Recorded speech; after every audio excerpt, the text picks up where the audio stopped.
नमस्कार, मैं छत्तीसगढ़ अखबार के YouTube चैनल इंडिया आजकल से सुनील कुमार। आज एक खबर देख रहा था मैं कि भारत में अब कोई भी विश्वविद्यालय कितने एकड़ ज़मीन पर बन सकेगा, उतने एकड़ ज़मीन से कम पर नहीं बन सकेगा। उस पर मुझको ज़्यादा कुछ नहीं कहना है, लेकिन मैं दूसरी तरफ देखता हूँ कि भारत में विश्वविद्यालयों का हाल क्या है। यूनिवर्सिटी कहते हैं हम उसको, अंग्रेजी में विश्वविद्यालय कहते हैं। दोनों शब्दों में थोड़ा फर्क है, ध्यान दीजिएगा। विश्वविद्यालय का मतलब पूरे विश्व को लेकर है, वर्ल्ड स्कूल एक किस्म से, कि पूरे विश्व की स्कूल है विश्वविद्यालय। लेकिन जब हम यूनिवर्सिटी की बात करते हैं तो वो यूनिवर्स को लेके है, पूरे ब्रह्मांड को लेके है। विश्व, धरती के गोले के इर्द गिर्द जो लोग बसे हैं वो एक विश्व है। यूनिवर्स ब्रह्मांड है। चलिए, मैं अंग्रेजी और हिंदी के इतने फर्क को महत्व नहीं देता। हो सकता है कि अंग्रेज जो हैं यूनिवर्सिटी कहते हैं तो वो अपने यूनिवर्सिटी को गंभीरता से लेते होंगे और पूरे ब्रह्मांड के लिए यूनिवर्स के हिसाब से उसको चलाते होंगे। दूसरे ग्रहों के लोग भी अंग्रेजों की यूनिवर्सिटी में दाखिला लेते होंगे, वहाँ से इम्तिहान देते होंगे। लेकिन मैं हिंदुस्तान के बारे में बात करना चाहता हूँ। मुझको याद है कि एक समय था जब छत्तीसगढ़, मध्य प्रदेश, ये पूरा एक राज्य था।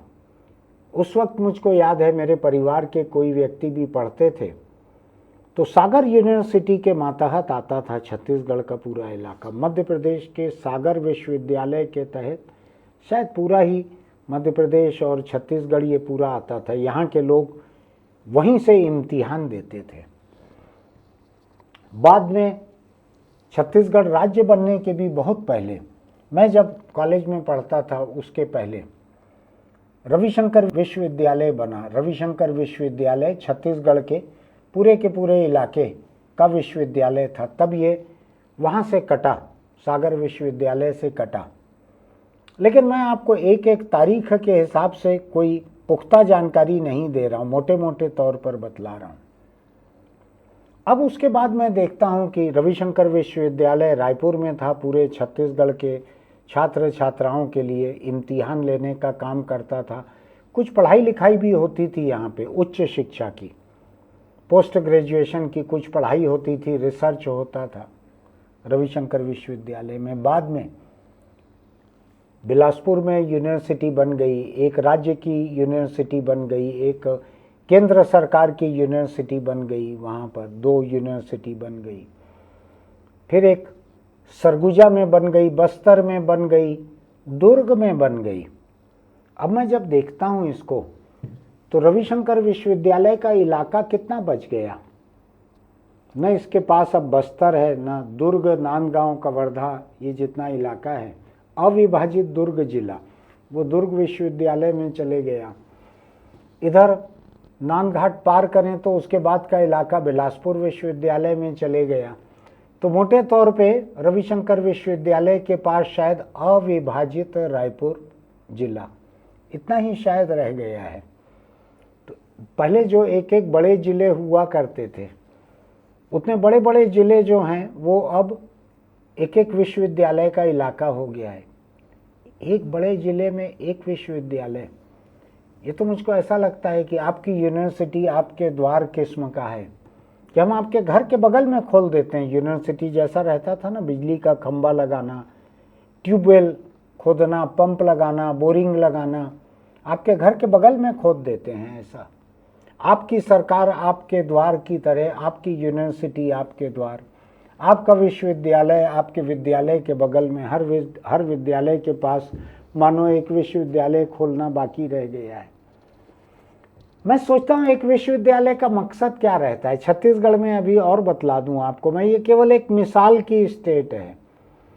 यहाँ पे कितने विश्वविद्यालय हो गए मैं गिन भी नहीं सकता, पूरी लिस्ट गिनाऊंगा तो 20 मिनट लगेगा। यहाँ पर एक इंदिरा कला संगीत विश्वविद्यालय है, फाइन आर्ट्स की यूनिवर्सिटी है। यहाँ पर एक एग्रीकल्चर यूनिवर्सिटी है। यहाँ पर एक टेक्निकल एजुकेशन की यूनिवर्सिटी है, इंजीनियरिंग और पॉलिटेक्निक के लिए।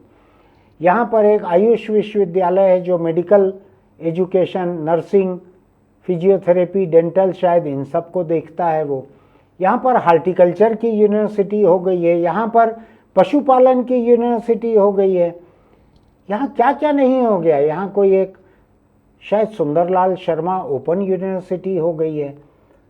ढेर कई तरह के विश्वविद्यालय हो गए हैं। अभी मैं कम से कम 1 दर्जन विश्वविद्यालय और भूल रहा हूँ, ऐसा आप मान के चलिए। ये तो सरकारी गिना रहा हूँ मैं। कम से कम आधा 1 दर्जन प्राइवेट यूनिवर्सिटी यहाँ हो गई हैं छत्तीसगढ़ में। कदम कदम पे यूनिवर्सिटी है। यानी अगर सच देखूं मैं तो इस प्रदेश में जितने जिले हैं शायद उतने ही विश्वविद्यालय सरकारी और निजी मिलकर हो गए होंगे। क्या ये सच में किसी भी तरह से विश्व के दर्जे के हो सकते हैं? अपन ब्रह्मांड छोड़ दें, हम अंग्रेजी पे नहीं जाते, अंग्रेजों के अलग पैमाने, हम यूनिवर्स पे नहीं जाते जिससे कि यूनिवर्सिटी निकला है। मैं केवल विश्व के स्तर पे, क्या चीज विश्व स्तर है? पूरे विश्व स्तर का विद्यालय, शायद ऐसा ही मतलब निकलना चाहिए विश्वविद्यालय का। क्या चीज विश्व स्तर की रह गई है? मैं जब लिस्ट देखता हूं कि हिंदुस्तान में जो 100 या 200 विश्वविद्यालय हैं उसमें 100 या 200 में भी छत्तीसगढ़ का कोई विश्वविद्यालय नहीं आता, कोई भी नहीं आता।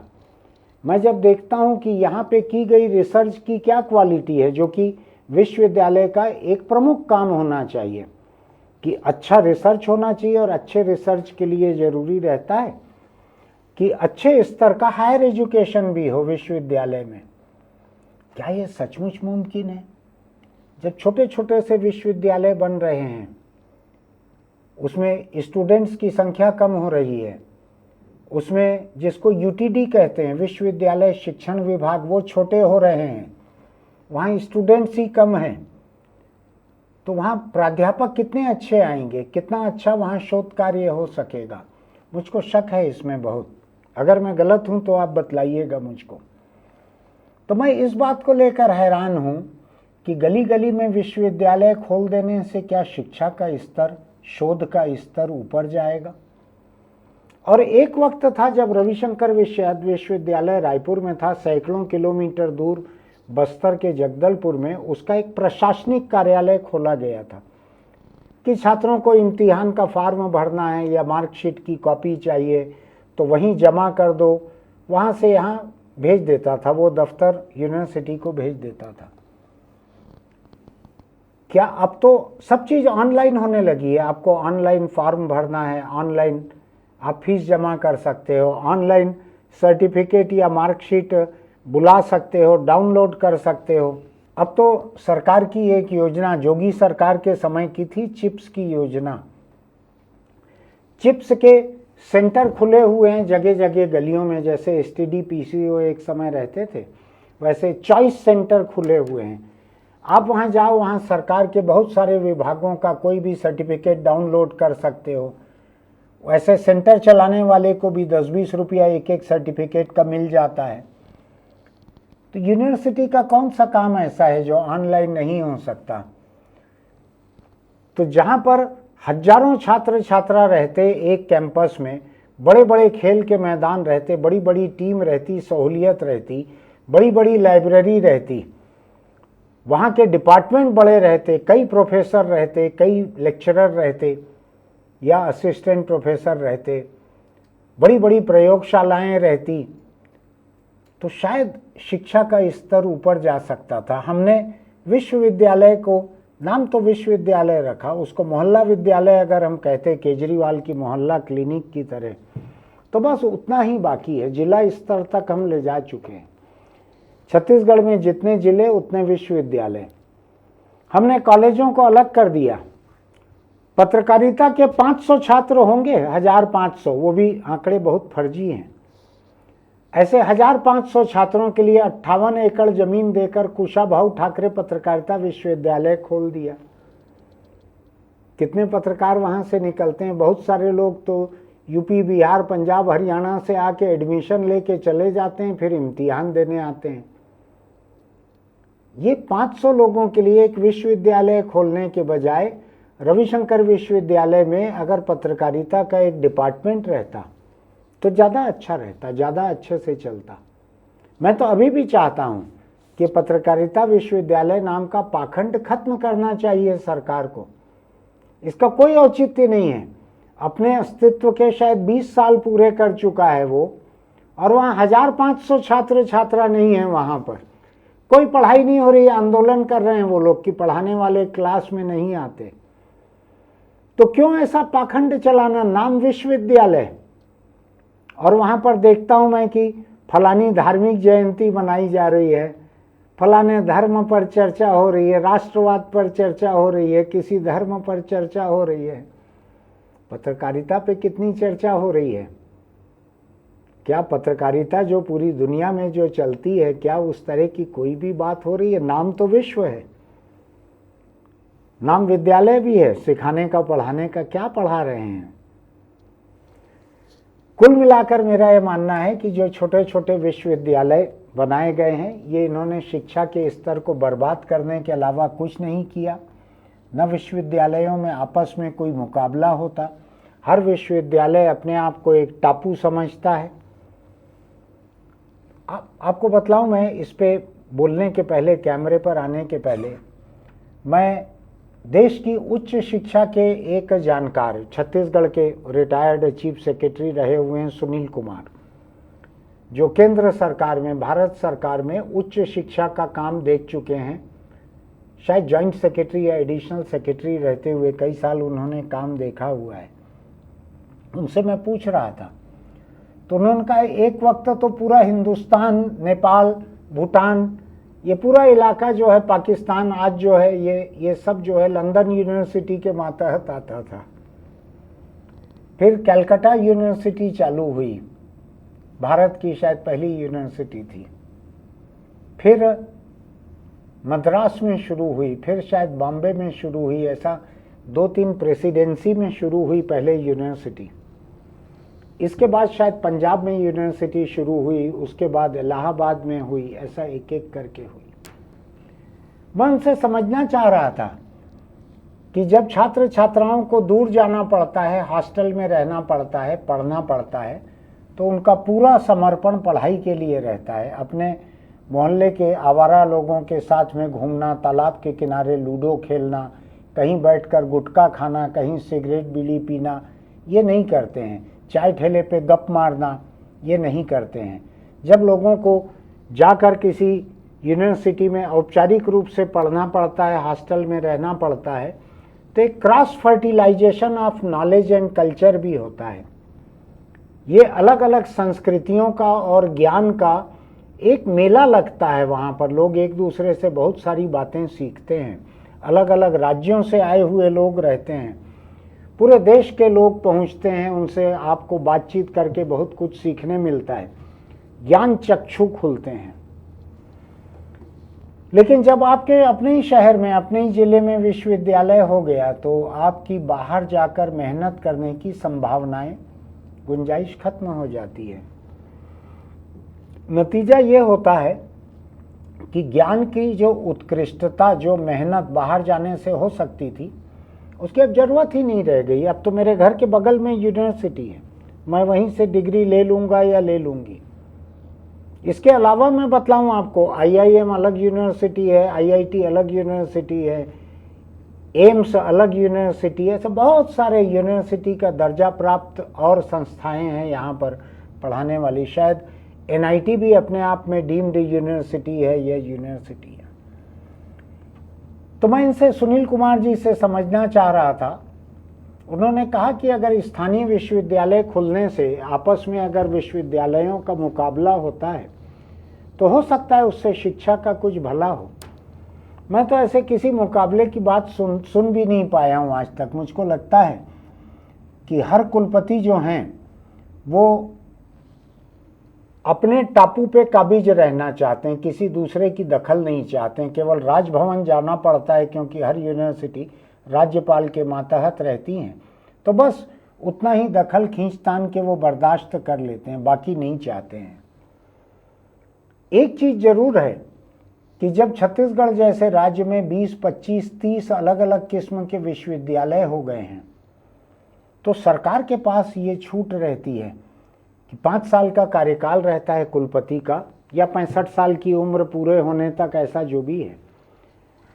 तो सरकार अपने चहेते लोगों को, अपनी विचारधारा के, पसंद के, रिश्तेदारी के, जात के, धर्म के लोगों को कुलपति बना सकती है। ये एक बड़ा फायदे का, राजनीतिक फायदे का मौका रहता है। मैं देखता था, अभी कुछ साल पहले की बात है, मुख्यमंत्री जिस जाति के थे, शायद 8 कुलपति उसी जाति के बना दिए गए थे। तो अपने जाति के वोटरों को यह एहसास कराना रहता है कि हमार जात के 8 कुलपति बनाए रहे होंगे हम, ऐसा गिनाना आसान रहता है।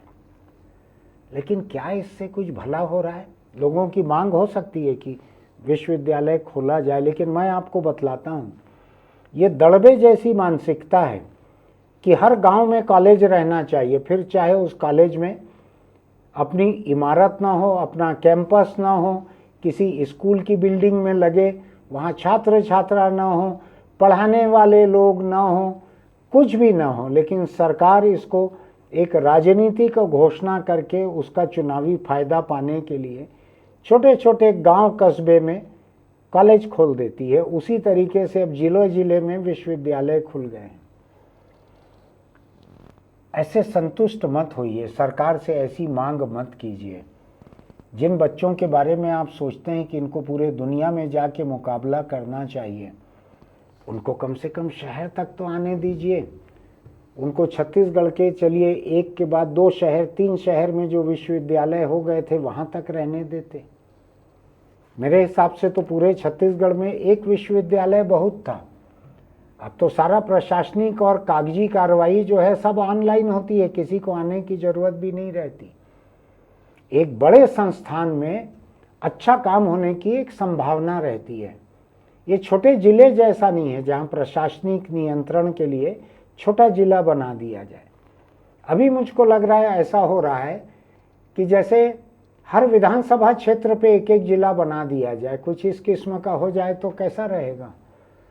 छत्तीसगढ़ में 90 जिले हो जाएंगे, 90 विधानसभा सीट है, 90 कलेक्टर, 90 एसपी हो जाएंगे, 2-2 थाने पे एक एक एसपी रहेंगे, एक एक सब डिवीजन पे 2-2 कलेक्टर हो जाएंगे। क्या फायदा होगा उससे? कभी भी किसी इकाई का इतना विकेंद्रीकरण, इतना विखंडन नहीं करना चाहिए कि वो औचित्य ही खत्म हो जाए। मैं बता रहा हूँ आपको, मैं नामों को गंभीरता से लेता हूँ। विश्वविद्यालय को लेकर मैं मानता हूँ कि उसमें विश्व स्तर की कुछ तो बात होनी चाहिए, चाहे शोध कार्य हो, चाहे विश्व स्तर के व्याख्याता, अतिथि व्याख्याता वहाँ पे आए, विश्व स्तर का कोई सेमिनार हो। आपको लगता है कि हर जिले में जो विश्वविद्यालय खुल जा रहे हैं, हो सकता है अभी 2-2, 3-3 जिले पे एक हों, इससे किसका भला हो रहा है? किसी का भला नहीं हो रहा है। इससे केवल नेताओं का भला हो रहा है, जो ऐसे विश्वविद्यालय आपके ज़िले में खोल के आपको ये एहसास कराते हैं कि आप अब विश्व स्तर का शहर हो गए हो, विश्व स्तर का जिला हो गए हो। सच में आप विश्व स्तर के हो गए हो। आपकी आल औलाद जो अपने ज़िले के कॉलेज में पढ़ेगी, वो तो राजधानी स्तर के किसी संस्थान में काम करने लायक मुश्किल से होगी। वो प्रदेश के बाहर जाके काम करने लायक तो शायद ही होगी। छोटे छोटे जो एक एक शहर के जो विश्वविद्यालय हैं, वहाँ से निकलने वाले लोग।